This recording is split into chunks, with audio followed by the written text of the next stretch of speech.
Au nom du Père et du Fils et du Saint-Esprit, le Seigneur soit avec vous. Bien-aimés de Dieu, aujourd'hui nous célébrons le 4e dimanche du temps ordinaire de l'année B. Et dans la première lecture tirée du Deutéronome, le Seigneur annonce la venue d'un prophète.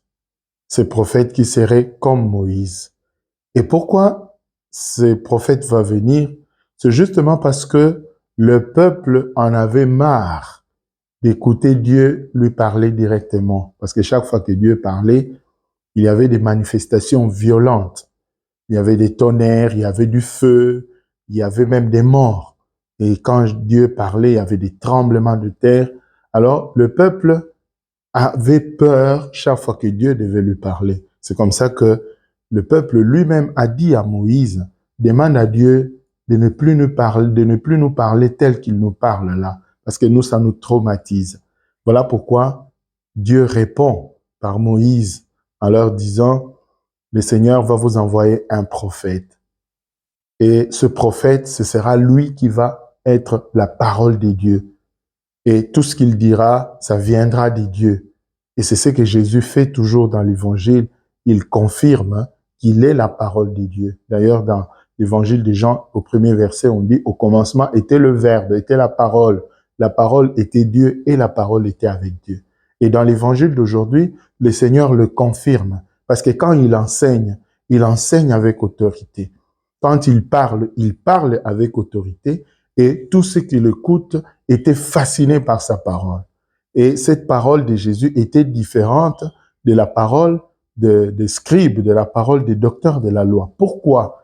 Parce que Jésus, quand il enseigne, il parle au nom de Dieu, pour les intérêts de Dieu et les intérêts de ceux à qui il parle.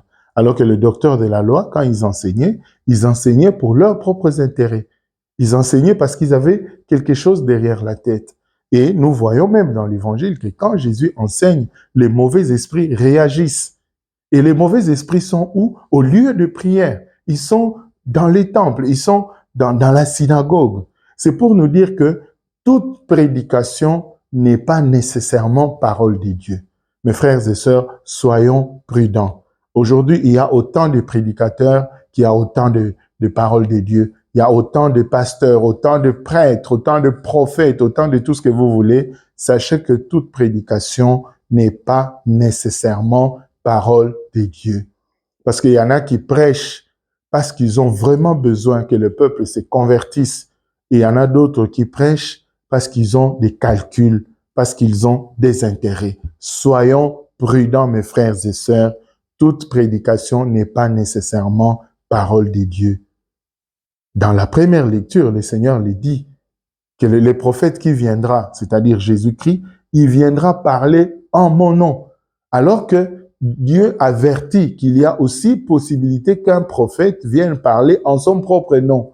Si déjà Dieu le dit dans les Deutéronomes, ça veut dire que jusqu'à aujourd'hui, il y a des prophètes qui viennent parler en leur propre nom. Ils diront peut-être le nom de Jésus entre guillemets, mais derrière le nom de Jésus se cachent des intérêts personnels, des intérêts égoïstes. Et ce que Saint Paul nous demande aujourd'hui, c'est d'être totalement dans les affaires de Dieu. C'est-à-dire que nous puissions placer Dieu sincèrement à la première place. Notre premier intérêt, ça doit être Dieu, ça doit être son peuple. Même si l'ouvrier mérite son salaire, mais nous ne devons pas utiliser Dieu pour nos intérêts personnels.